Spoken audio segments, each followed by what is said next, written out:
लक्ष द्या. समोर जे आपण जसं आलो आहे डायविंगसाठी एन्जॉयमेंट ही डायविंग म्हणजे एन्जॉयमेंट आहे. थोडं साईडला बघा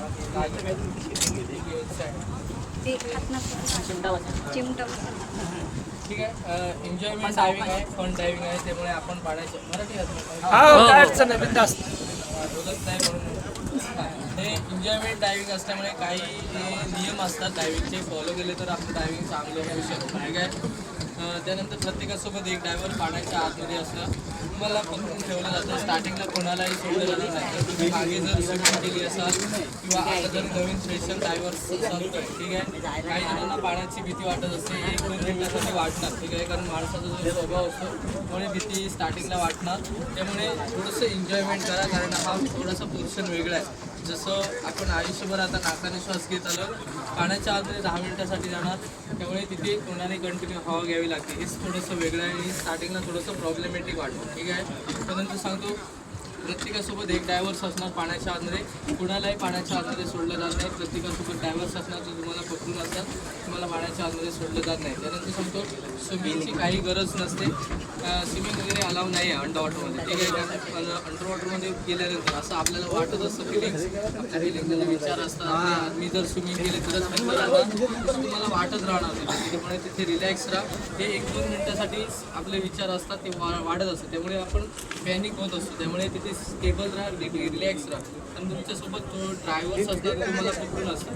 स्टार्टिंगला आपल्याला वाटत राहणार की स्विमिंग करावी आहे. ठीक आहे. तर त्यामुळे स्विमिंग वगैरे काही करू नका. त्यामुळे बॉडीला जास्त प्रमाणात ऑक्सिजन लागतो आणि थकल्यासारखं फील होतं पाण्याच्या आतमध्ये. त्यामुळे स्विमिंग अलाव नाही आहे अंडर वॉटरमध्ये. ठीक आहे. एवढं आलं लक्षात. त्यानंतर सांगतो प्रत्येकासोबत एक ड्रायव्हर्स पाण्याच्या आतमध्ये असणार, तर तुम्हाला कंटिन्यू विचारत असतो वेळोवेळी कसं वाटतंय, काय वाटतंय. मग त्यांना रिप्लाय हँड टू हँड सिग्नल्सने देऊ शकतो, बोलू शकत नाही त्यासाठी. ठीक आहे. इमर्जन्सी प्रॉब्लेम्स आम्हाला होतो, तुम्हाला पण पाण्याच्या आतमध्ये प्रॉब्लेम्स होऊ शकतो. ठीक आहे.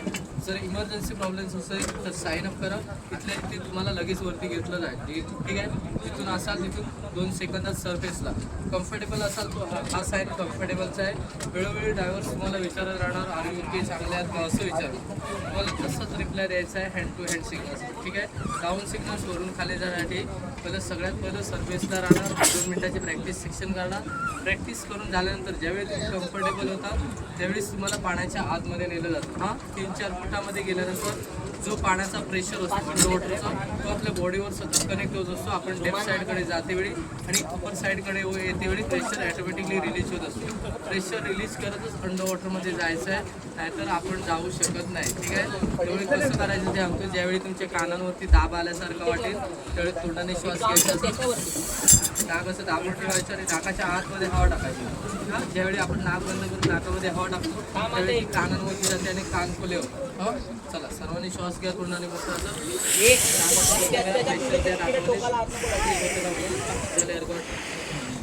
हे करायचं आहे. हे सायनस प्रॉब्लेम्स असेल, कफ असेल, सर्दी असेल तर होत नाही पाण्याच्या आतमध्ये. कधी कधी इथे होतं, इथे होत नाही, असं पण होतं. जर एखाद्या वेळी पाण्याच्या आतमध्ये समजा 10-12 फुटामध्ये आत प्रेशर रिलीज होत नसेल तर थोडंसं असाल तिथून थोडंसं वरती आल्यानंतर प्रेशर रिलीज होईल बॉडीवरचं. थोडा कानांवरचा पण ताण कमी होतो आणि तुम्हाला फ्रेश वाटतं पाण्याच्या आतमध्ये. ठीक आहे.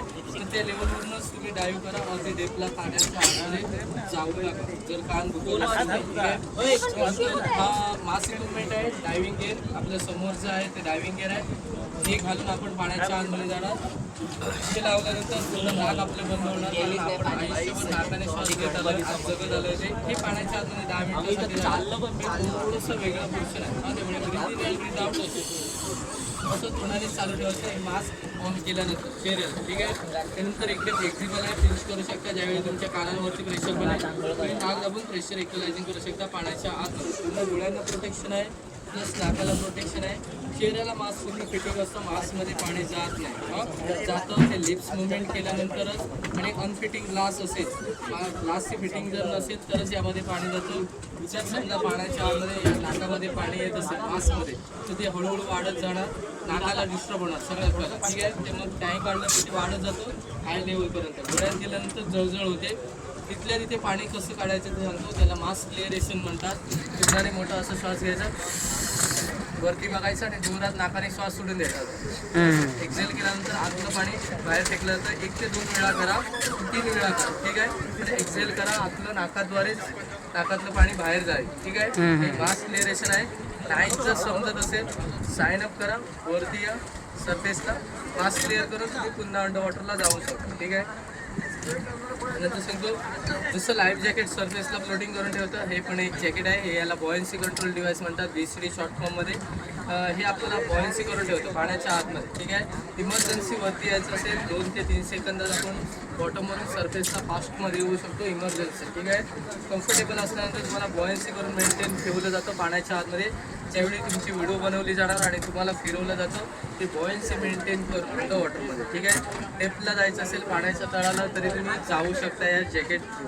ठीक आहे. त्यामुळे एक कंट्रोल डिव्हाइस आहे, त्यामध्ये आपण हवा भरू शकतो, हवा काढू शकतो. एक डिव्हाइस जे बनवलेलं आहे त्यामध्ये इन्फ्लेट डिफ्लेट सिस्टम आहे. त्यामुळे फुल सेफ्टी आपल्याला जॅकेटची असते. त्यामुळे घाबरण्याची काही गरज नाही. पण थोडी भीती वाटणार, ती वाटली पाहिजे, कारण प्रत्येकाचा स्वभाव प्रत्येकांचे विचार वेगवेगळे असतात. त्यामुळे स्टार्टिंगला भीती वाटणार. त्यानंतर सांगतो सगळ्यात इम्पॉर्टंट महत्त्वाचा भाग आहे तो ब्रीथिंग.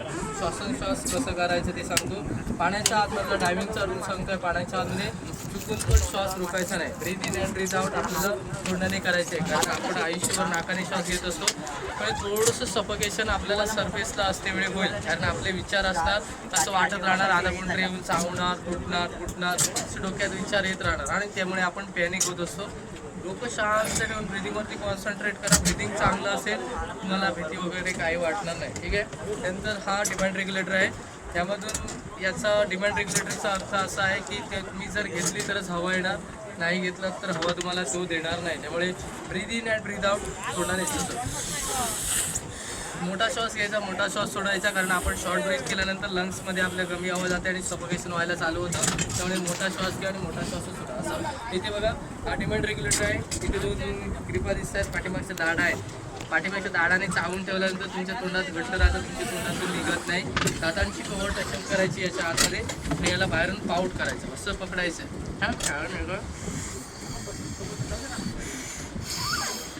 असं श्वास घ्यायचा, सोडायचा. आरामात घ्या, आरामात सोडा. काही असं गडबड करू नका, असं करू नका. असं करायचं नाही. असं केलं तर तुम्ही पॅनिक होणार, तुमच्या लंग्समध्ये कमी आवाज राहील आणि तुम्ही शॉर्ट ब्रेथ केल्यानंतर तुम्हाला सफोकेशन होतं फास्टमध्ये.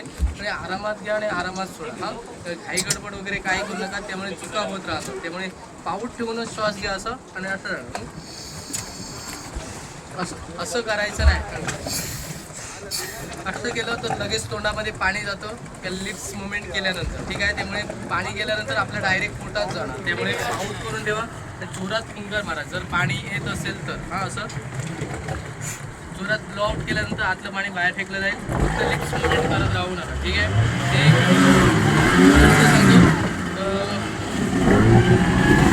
ते वजन 14 ते 15 किलोमीटर आहे. थोडं हेवी आहे. तुम्हाला लॅडरवरती कनेक्ट केलं जाणार. पाण्याच्या आतमध्ये पूर्ण किटअपचं वजन 0 होणार.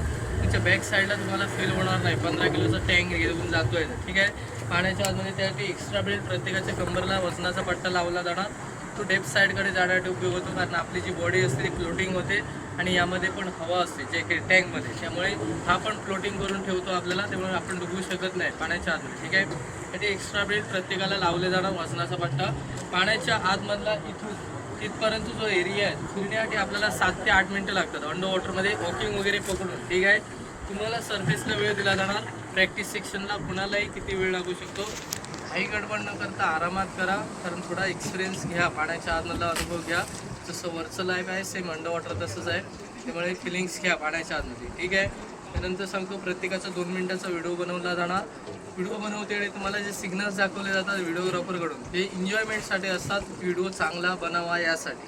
त्यामुळे तिथे त्यांना दाखवा, तुम्हाला येत असतील ते तुम्ही दाखवा. तुमचा एन्जॉयमेंट कॅमेरासमोर चांगला व्हिडिओ बनेल, कारण 1 मिनिटचा फेसिंगचा व्हिडिओ असेल. आणि अंडर वॉटर जो ग्रिप्स वगैरे आहेत, कोरल ग्रिप्स वगैरे, त्यांचा 1 मिनिटचं करून 2 मिनिटचा असा व्हिडिओ तुम्हाला दिला जातो. ठीक आहे. म्हणजे तो काढून घ्या. ठीक आहे.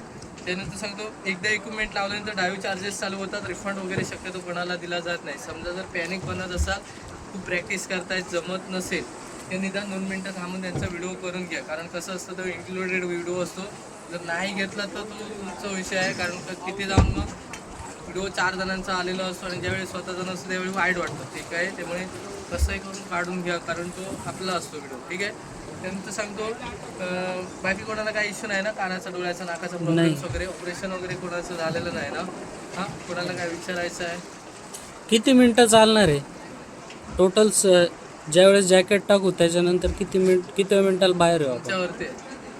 आमच्या आम्ही 7 ते 8 मिनिट अंडर वॉटरमधला जो पूर्ण जो एरिया आहे, म्हणजे व्हिडिओग्राफी करून पूर्ण फिरेपर्यंत, वॉकिंग वगैरे करून येईपर्यंत 7 ते 8 मिनटं होतात अंडर वॉटरमध्ये.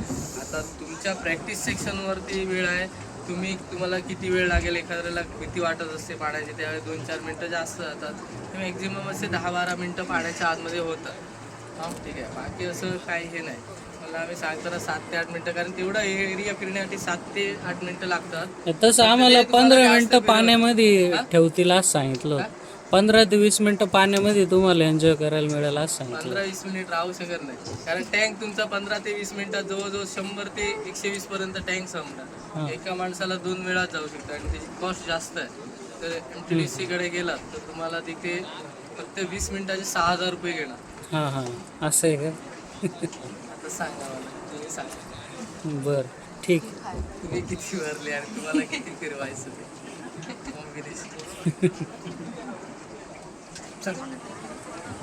प्रॉब्लेम्स नाही ना बाकी कोणाला? नाही नाही, काय काही नाही, प्रॉब्लेम. जसं तुम्हाला बाकी तुम्ही इथे डायव्हिंग करा आणि हा अनुभव दुसरीकडे कुठेतरी घेऊन बघा, तुम्हाला कळेल कुठलं चांगलं आहे. पुन्हा तुम्ही ते इथे याल किंवा तिथे जाल, गॅरंटी मी तुम्हाला 100% तुम्ही इथेच येणार, हां कुठेच जाऊ शकत नाही. बरं. सांगतो 100 एवढी गॅरंटी आहे, कारण गेलेले जेवढे आहेत तेवढे इथेच येऊन करून गेलेले आहे. बरं. कुठल्या बोटवर चढा त्याला सांगतो, एक्सपिरियन्स तुम्ही तुमचा स्वतः सांगा की खरोखरच कुठेही बेटर आहेत. तुम्हाला गोव्याचे पण इथे आलेले आहेत, अंदमानचे पण डायव्हिंग करून इथे गेलेले आहेत, जर्मनीवाला पण आलेला आहे आणि लंडनवाले पण इथे येऊन गेलेले आहेत. जर्मनीचा पाहिजे तर त्याचा नंबर माझ्याजवळ आहे, तुम्हाला देतो. तो पण मराठीत बोलतो, तुम्ही त्यांच्याशी बोलू शकता. नाही, आता इतका कॉन्फिडन्स तुम्ही आम्हाला दिलाय म्हणजे आमच्यात पण कॉन्फिडन्सच आला.